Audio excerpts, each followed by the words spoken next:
শিক্ষকদের যে দায়বদ্ধতা সমাজের প্রতি, ছাত্রছাত্রীদের প্রতি, সেটা একবার স্মরণ করবার জন্য আজকের দিনটাকে আমরা আবার বিশেষভাবে বেছে নেই।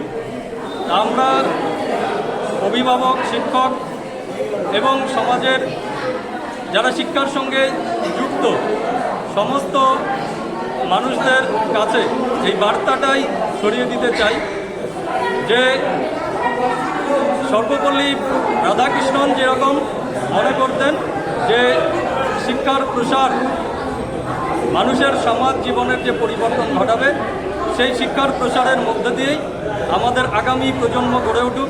বিভিন্ন ধরনের যে অনাচার আজকে সমাজ জীবনে ঘটে যাচ্ছে, সেগুলোর মূল কারণই হচ্ছে প্রকৃত শিক্ষার অভাব। তাহলে প্রকৃত শিক্ষায় আজকে শিক্ষিত করবার জন্য শিক্ষক সমাজের দায়বদ্ধতা এটা প্রতিষ্ঠা করাই এই ধরনের অনুষ্ঠানের একটা উদ্দেশ্য হয়ে থাকে।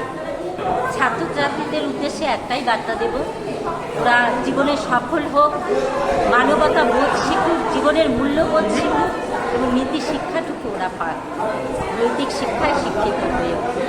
এটাই বলবো ছাত্রছাত্রী।